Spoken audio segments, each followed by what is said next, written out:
함께 예배드리며 말씀을 나눌 수 있도록 인도해 주신 것을 감사합니다.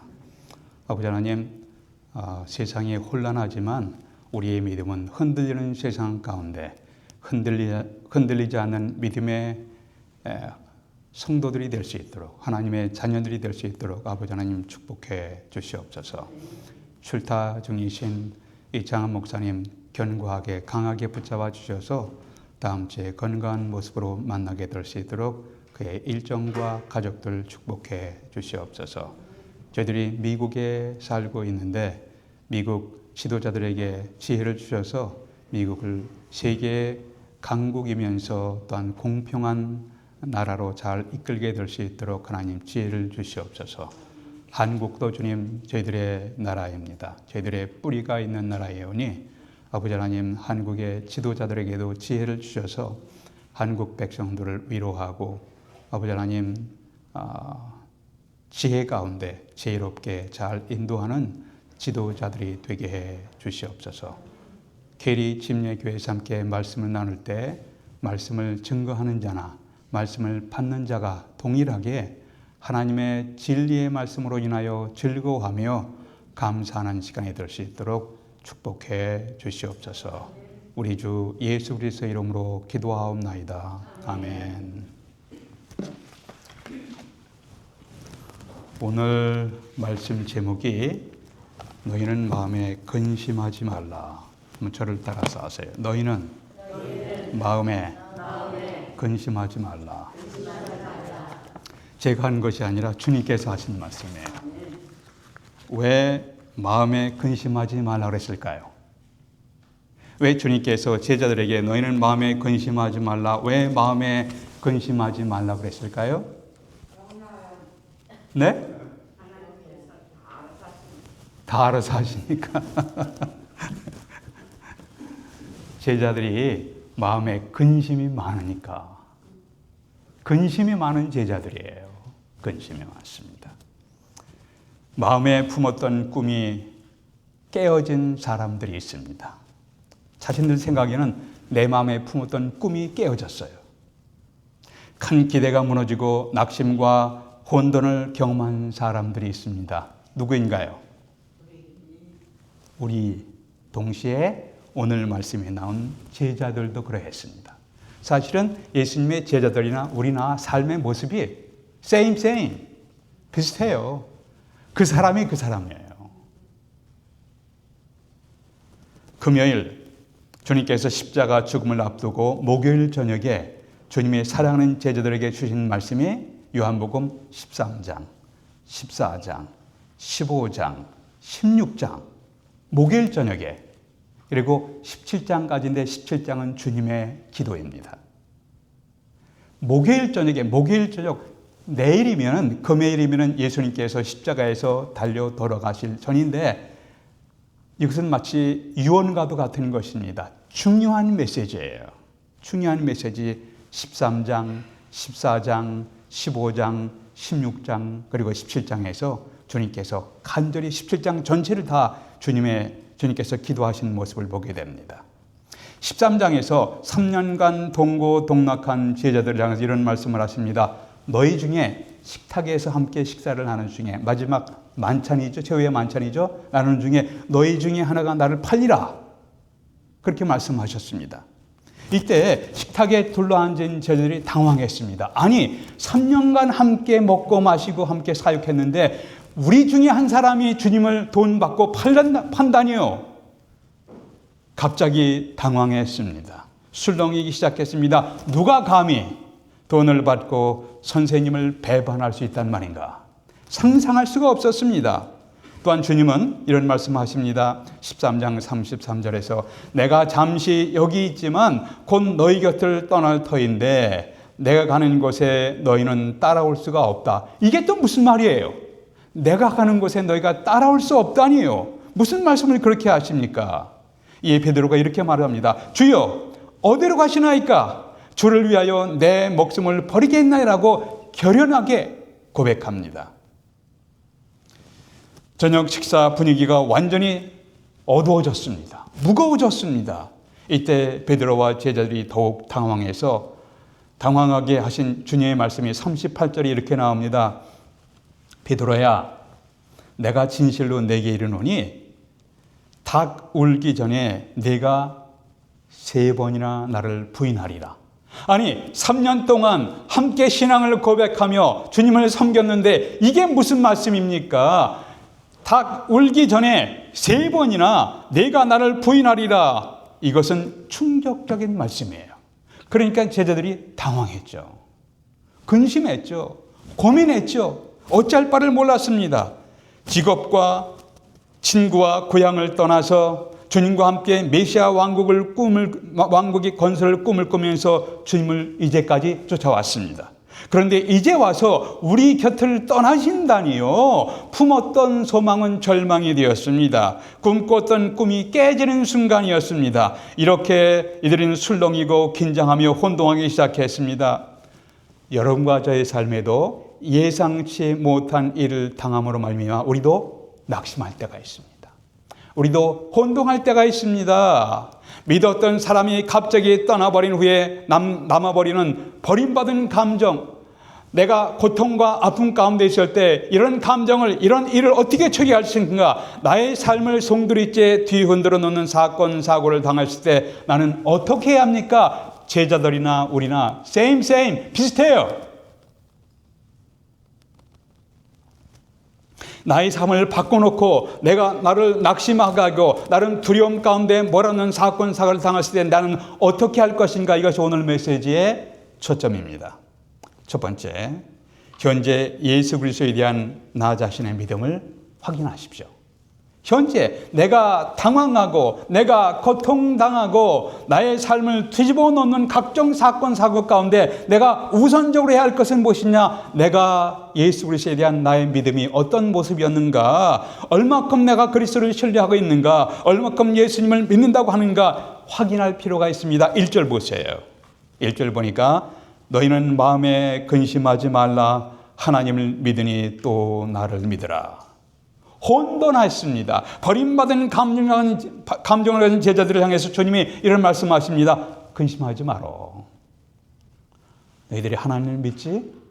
그리고 그 믿음 가지고 나를 믿어라. 1절이에요.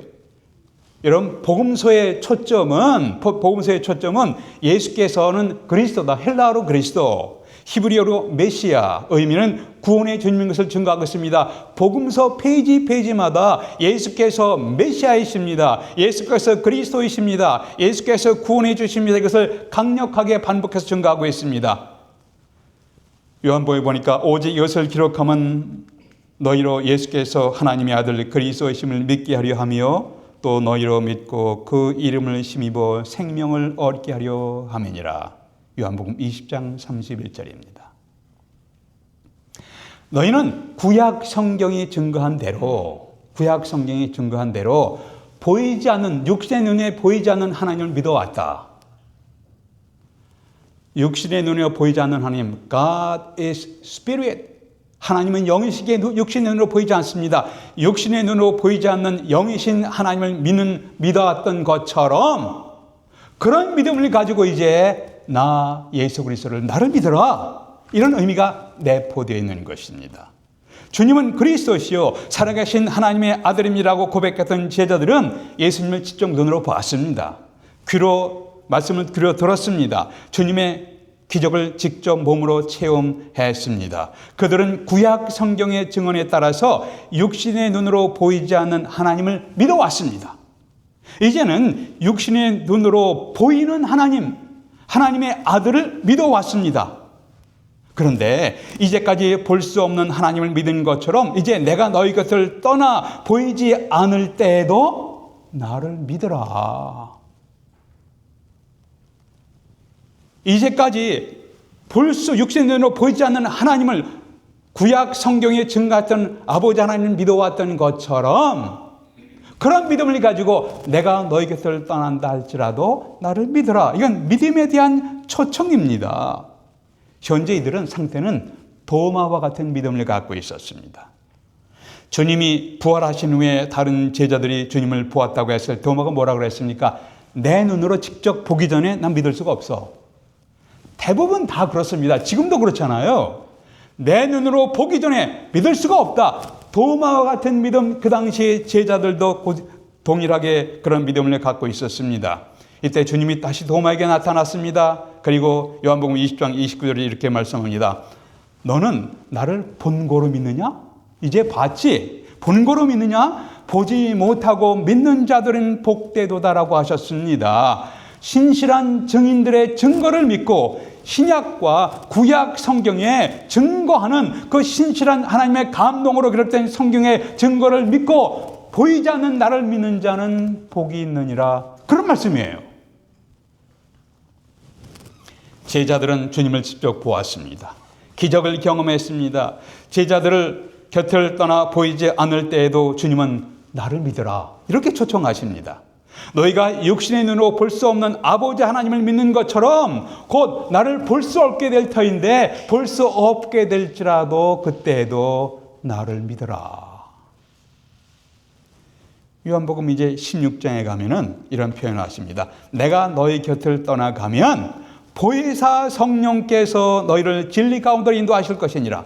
보혜사 성령도 눈에 보이지 않습니다. 그러나 보혜사 성령, 이것은 이제 원문을 영어 성경에 아주 권위 있는 영어 성경에서 따로따르게 번역했는데 이것은 그만큼 여러 역할을 한다는 것이에요. 보혜사 성령, helper 혹은 intercessor, helper, 성령께서 우리 곁에서 우리를 도우시는 helper, 도움자이십니다. intercessor, 우리를 위해서 간절히 중보 기도하시는 intercessor 성령 하나님, 위로자 성령 comforter 혹은 상담자 성령님 counselor.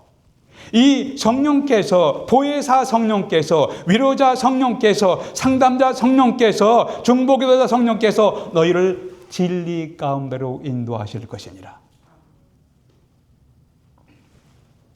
구약 성경의 증언에 따라서 너희가 보이지 않는 전능하신 하나님을 믿은 것 같이 곧 너희 곁을 떠나 보이지 않게 될 나 그리스도를 믿고 눈으로 볼 수 없는 하나님과 그리스도의 영이신 거룩한 성령 하나님의 인도하심을 믿으라.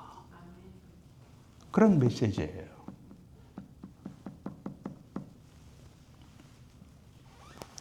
베드로는 이 말씀을 베드로가 아주 기가 막히게 묘사를 했습니다.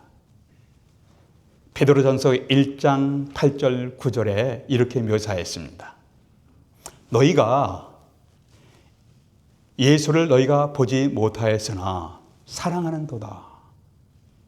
너희가 예수를 보지 못했잖아. 사랑하는 도다. 왜냐하면 예수께서 십자가에 죽으시고 부활하시고 하늘로 승천하신 주님, 베드로가 성도들에게 너희가 예수 그리스도를 보지 못했지만 사랑하는 도다. 이제도 보지 못하나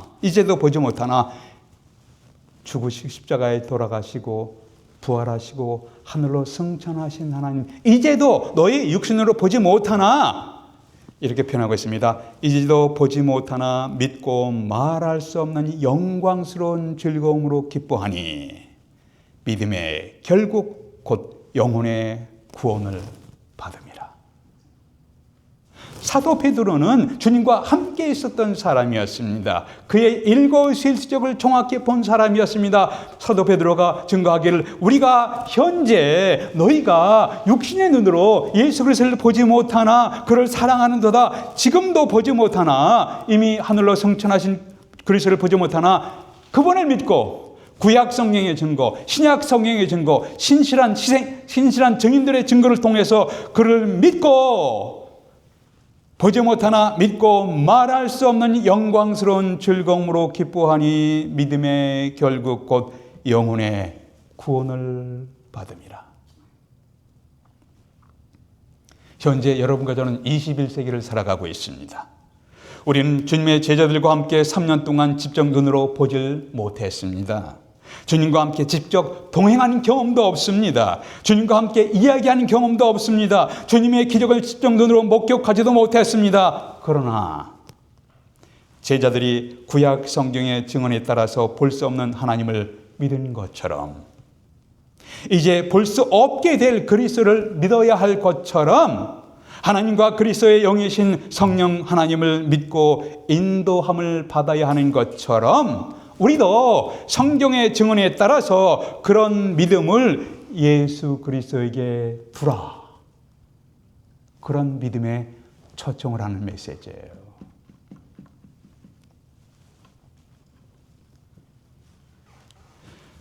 성령 하나님께서 감동을 주시어 하나님과 그리스도에 대해서 성경 말씀을 기록하게 하셨습니다.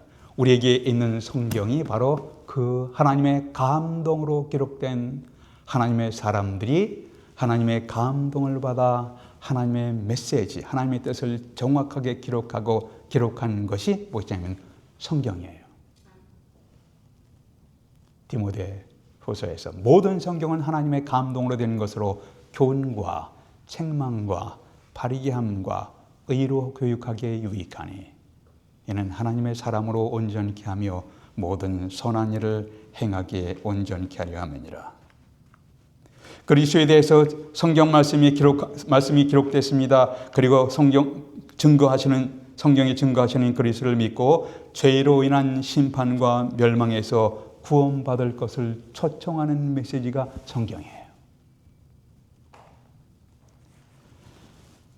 성령의 감동으로 기록된 신약과 구약 성경에서 예수님께 대한 믿음으로의 초청에 대해서 여러분은 과거에 어떻게 반응하셨습니까?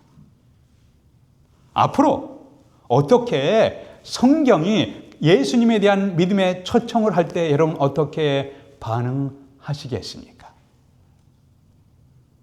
예상치 못한 일로 인하여 우리의 삶이 혼동하고 나의 삶을 송두리째 뒤흔들어 놓는 사건, 사고를 당했을 때 우리는 어떻게 살아야 합니까? 첫 번째는 현재 예수 그리스도에 대한 나 자신의 믿음을 점검하십시오. 내가 잘 믿고 있는가? 흔들리는 세상 가운데 주님을 바라보면서 흔들리지 않는 믿음의 걸음으로 걸어가고 있는가? 자신을 점검할 필요가 있습니다. 두 번째, 현재 자신이 걷는 인생길의 최종 목적지가 어딘지를 확인할 필요가 있습니다. 현재 내가 걷는 인생의 최종 목적지가 어딘가 확인해 보십시오. 2절 보겠습니다. 2절 보면은 내 아버지 집에 거할 곳이 많도다. 그렇지 않으면 너에게 일렀으리라. 내가 너희를 위하여 거처를 예비하러 가노니 가서 너희를 위하여 거처를 예비하면 내가 다시 와서 너희를 내게로 영접하여 나 있는 곳에 너희도 있게 하리라. 예수께서 우리가 영원히 거주할 처소를 예비하겠다라고 말씀하십니다. 그 후에 이 땅에 다시 오셔서 살아있는 그리스도인들을 하늘의 영원한 처소 아버지 집으로 인도하시겠다 약속하셨습니다. 여기서 주님이 내 아버지 집에 거할 곳이 많도다. 예수님께서 말씀하신 내 아버지 집은 어디입니까? 여기서 조금 더 설명할 필요가 있습니다. 예수님과 하늘 아버지와의 관계를 아버지와 아들의 관계를 묘사했는데 어떤 사람들이 왜 아버지와 아들 관계로 했습니까? 그것은 아버지가 있기 때문에 아들이 있는 것이고 아들은 아버지가 낫다는 의미가 합니까? 그래서 예수님이 아들로 표현했기 때문에 예수님은 하나님이 아니다라고 예수님의 신성을 부인하는 이단들도 있어요. 대표적인 이단이 누구냐 하면 여호와의 증인이에요. 근데 원래 성경의 의미를 잘 이해하셔야 돼요. 요한복음 1장에서 태초에 말씀이 계시니라. 이 말씀이 하나님과 함께 계셨으니 이 말씀은 곧 하나님이라. 태초에 하나님이 계셨고 하나님의 말씀이 있었습니다. 하나님과 하나님의 말씀을 아버지와 아들로 묘사한 거예요.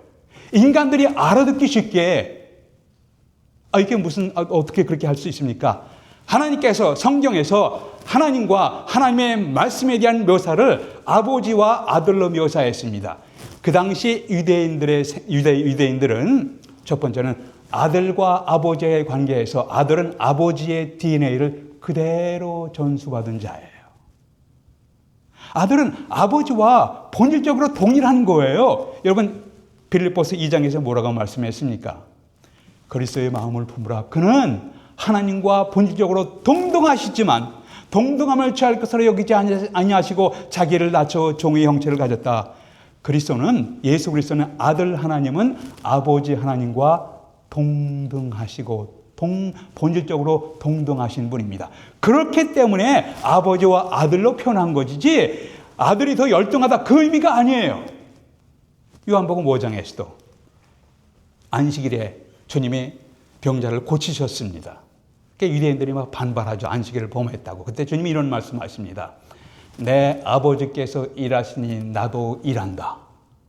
그렇게 말씀하실 때 유대인들이 이 의미를 알아들었습니다. 그리고 아버지께서 일하시니 나도 일한다고 했을 때 그 당시 유대인들이 돌을 들어서 주님을 죽이려고 했습니다. 왜냐하면 예수님이 신성모독죄를 범했다고.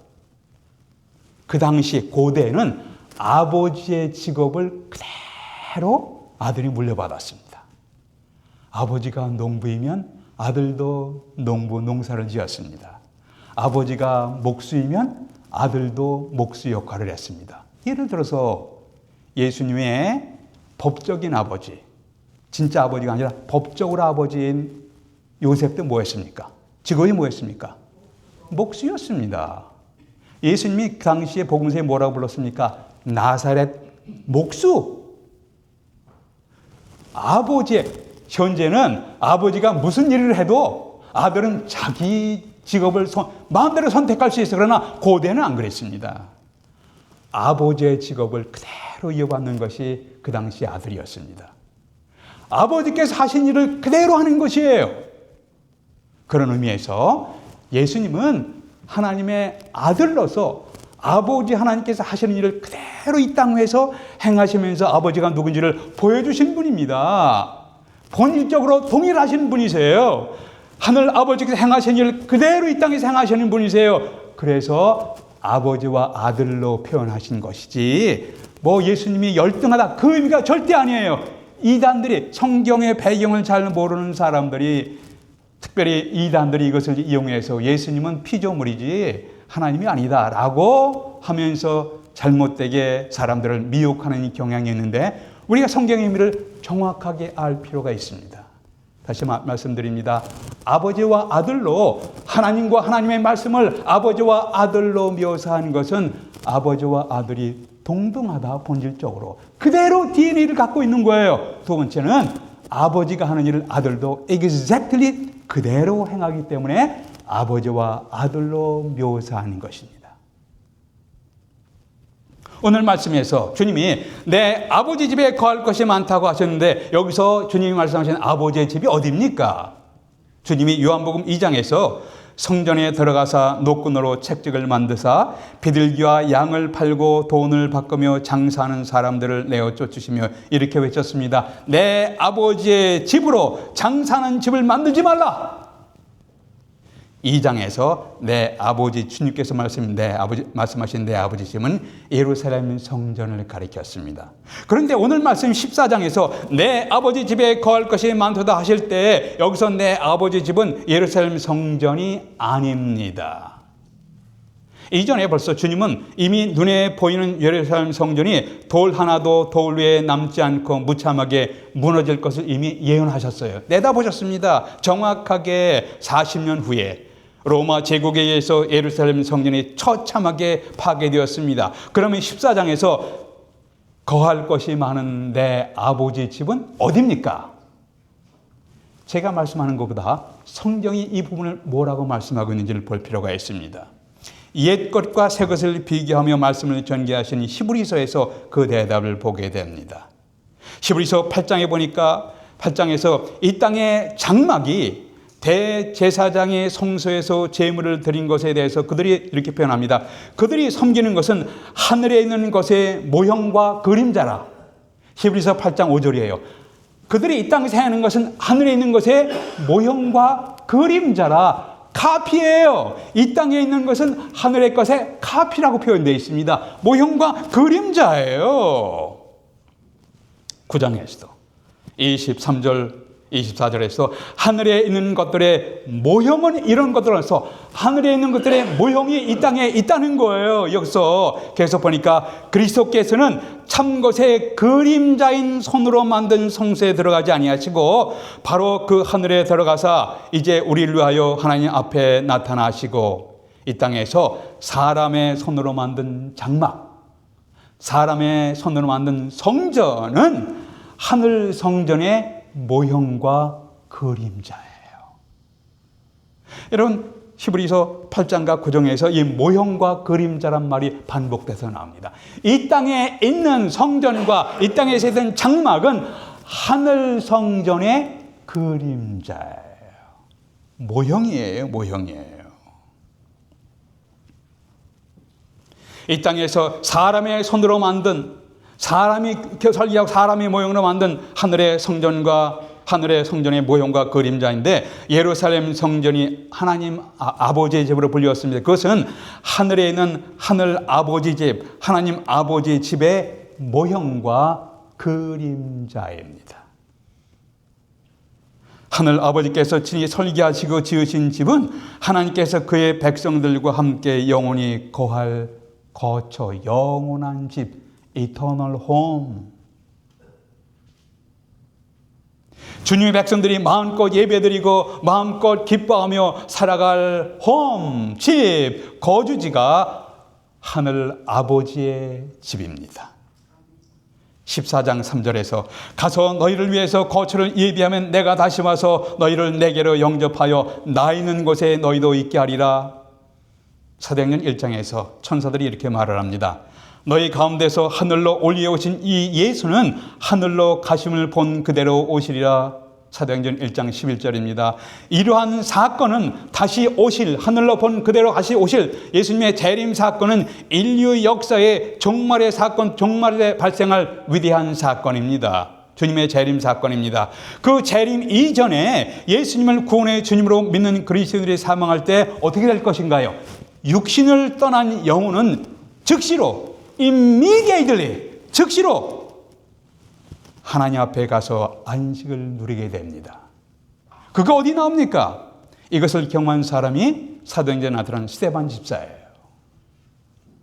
사도행전 7장에 보니까 스데반 집사께서 구약 성경에서 예언한 메시아 그리스도가 바로 예수시다, 이것을 강력하게 증거를 했습니다. 이때 유대인들이 이를 갈며 돌을 들여치면서 스데반이 돌에 맞아 죽어가는 장면을 사도행전 8장에서 이렇게, 7장 후반부에서 이렇게 묘사하고 있습니다. 스데반이 성령이 충만하여 하늘을 우러러 주목하여 하나님의 영광과 및 예수께서 하나님 우편에 서신 것을 보았노라. 돌에 맞아 죽어가면서 주 예수여, 주님을 보시면서 주 예수여 내 영혼을 받으시옵소서 하면서 기도하며 사망했습니다. 일반적으로 예수님을 표현할 때 예수님은 하나님 우편에 앉아 계신 자로 묘사했는데, 스데반이 죽어가면서 보는 것은 주님께서 서서 계신 것을 본 거예요. 앉아 계신 것이 아니라 서서 계신 것을 보았습니다. 왜 주님이 앉아 계시지 않고 서 계셨을까요? 그것은 신실한 믿음의 증인 스데반을 영접하기 위해서 주님이 서서 계신 것으로 생각됩니다. 이와 같이 현재 예수 그리스도를 믿는 사람들이 이 땅에서 사망할 때 육신은 이 땅에 남겨두지만 그 영혼은 즉시 곧바로 immediately 즉시로 하나님 곁으로 여행해서 안식을 누립니다. 거기서 주님과 주님의 백성들이 안식을 누리면서 장벽이 없는 열린 교제를 하며 즐거워하며 찬양하는 모습을 요한계시록에서 우리는 짐작할 수가 있습니다. 그러나 세상 종말의 때 예수께서 다시 오실 때 데살로니가전서 4장, 고린도전서 15장에서 말씀한 것 같이 신실한 그리스도인들은 하늘로 들려 올림을 받는 휴고, 예수께서 다시 오실 때 휴고의 사건이 있을 것입니다. 그리고 공중에서 주님을 만나게 될 것입니다. 오늘 본문에서 내가 다시 와서 너희를 내게로 영접하여 나 있는 곳에 너희도 있게 하리라는 약속이 그때 이루어지게 될 것입니다. 그때는 아무도 모르지만 그 이전에 사망하면 주님이 하나님의 집 문에 서 계셔서 그리스도인들의 영혼을 영접하십니다. 오늘 요한복음 14장에서 주님이 거할 것이 많은 하나님의 집이라고 할 때 그 집은 천국이에요. 천국을 어떤 때는 하나님의 왕국, 킹덤. 여러분, 킹덤은 뭡니까? 거기에 킹이 있어요. 하나님의 왕국으로 불릴 때가 있습니다. 그것은 하나님의 왕국, 하나님 나라에서의 통치자가 king, 하나님이기 때문에 그렇게 묘사했습니다. 천국이 어떤 데서는 낙원으로 불릴 때가 낙원, paradise. 왜 천국을 낙원이라고 했을까요? 그것은 paradise, 낙원이 아름답잖아요. 천국이 아름답기 때문에 천국을 낙원이라고 불리는 데도 있습니다. 천국이 하나님의 집으로 불리는 곳도 있습니다. 그것은 천국이 하나님의 자녀들, 하나님의 가족들이 거처하는 곳이기 때문에 하나님의 집이라고 불리게 된 것입니다. 여기서 중요한 질문이 있습니다.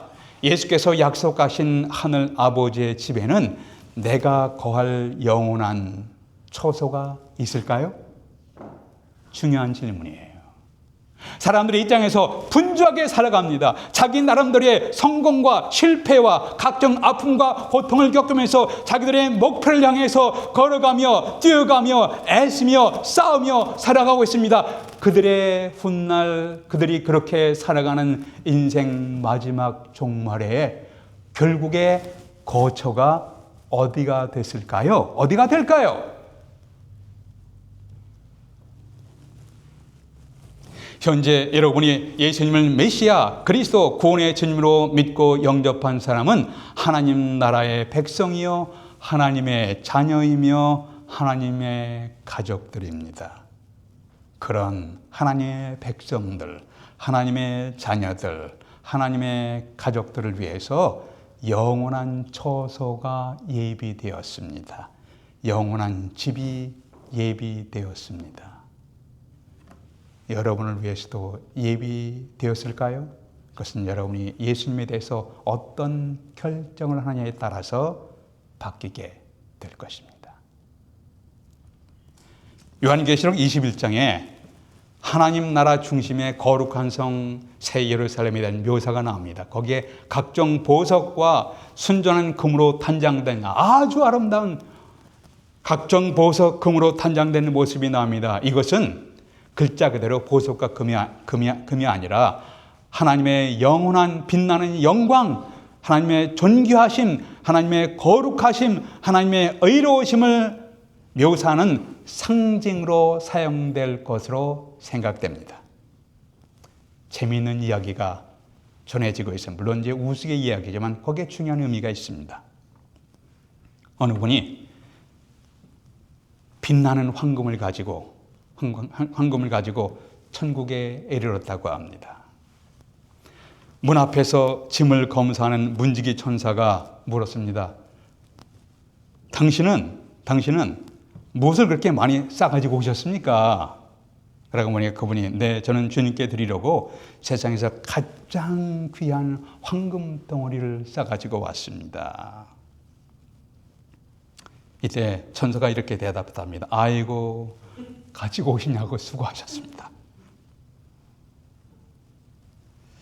그런데 어쩌지요? 금, 은, 보화는 천국에서 도로 포장용입니다. 흔해서 길거리에 넘쳐나는 것을 어찌 그렇게 힘들게 애쓰며 싸가지고 오셨습니까?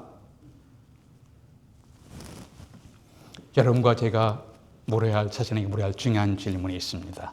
내가 이 땅을 떠나면 나를 위한 영원한 거처, 나를 위한 영원한 집이 준비되어 있는가?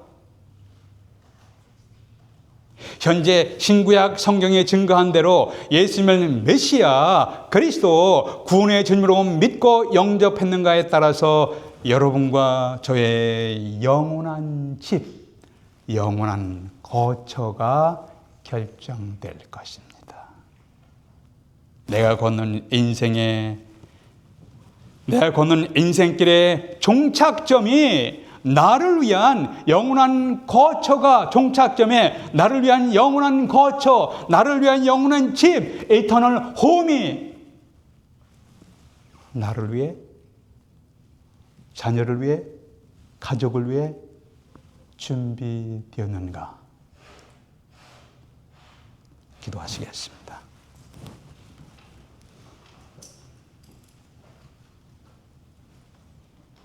아버지 하나님, 저희들은 낙심할 것들로 가득 찬 세상에 살고 있습니다. 예배 드릴 때 찬양하고 주님께 다 내어놓고 주의 은혜를 구하지만 예배당을 나가면 또다시 근심거리가, 걱정거리가 우리 마음에 밀려오는 그러한 세상 속에서 저희들이 살아가고 있습니다. 상처가 많은 세상입니다. 아버지 하나님, 그러나 저희의 삶에 예수님께 대한 우리의 신앙을 확인하고 흔들리는 세상 가운데 흔들리지 않은 견고한 믿음을 가지고 우리의 주어진 길을 걷게 해 주시옵소서. 아버지 하나님, 때로는 주저앉고 싶을 때도 있고 각종 안 좋은 생각들이 우리의 머리를 스쳐가지만 성경이 증거하는 예수 그리스도, 신실한 믿음의 사람들이 증거하는 그리스도, 성령 하나님께서 인도하시는 진리의 길로 오늘도 뜨겁고 흔들림이 없는 걸음으로, 치우침이 없는 걸음, 믿음의 걸음을 걷게 될 수 있도록 저희들의 발걸음을 인도해 주시옵소서. 우리 주 예수 그리스도의 이름으로 기도하옵나이다. 아멘.